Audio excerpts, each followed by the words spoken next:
थोड़ा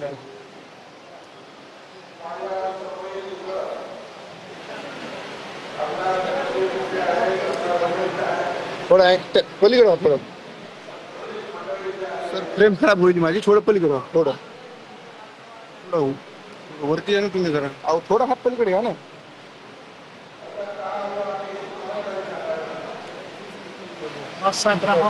झालं?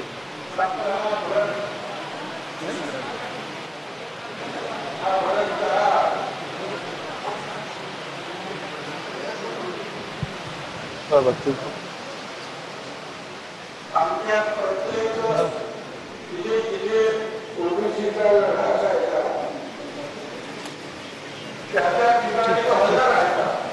ठीक ठीक आहे ठीक.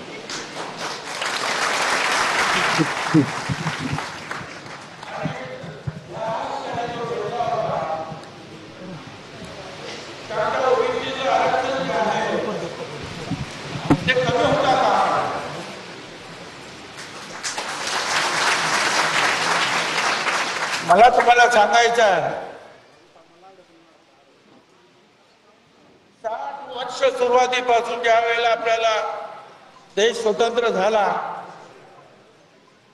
तेव्हापासून आपण ह्या तुम्हाला सगळ्या ओबीसींना आरक्षण मिळावं म्हणून लढाया देत आलेले आहे अख्ख्या देशभरामध्ये. आणि कित्येक भरत कराडासारखे जे आहेत जवान त्यावेळेला सुद्धा त्यांनी आपल्या प्राणाचं बलिदान केलं आरक्षण मिळवण्यासाठी.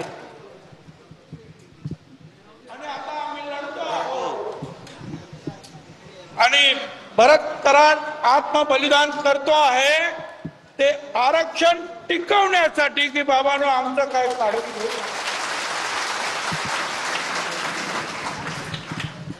कोणी दुसऱ्या ओबीसी सोडून शहाण्या माणसाने आम्हाला सांगावं. आम्ही काय मागतो? आम्ही काही मागतच नाही. आमच्यावर अतिक्रमण करू नका. आमचं आरक्षण तुम्ही हिरावून घेऊ नका एवढंच मागतो आम्ही. आम्ही काय मागतोय का?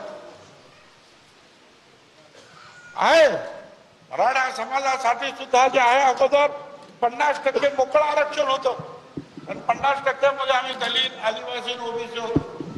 भटक्या विमुक्त सुद्धा आमच्या बरोबर.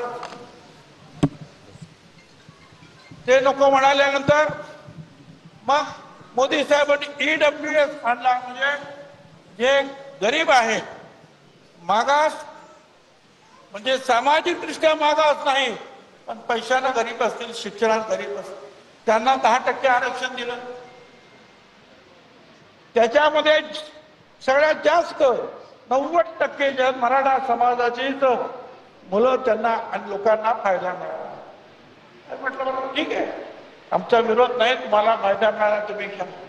तरी सुद्धा ते म्हणाले आम्हाला मराठा आरक्षण पाहिजे. सरकारनं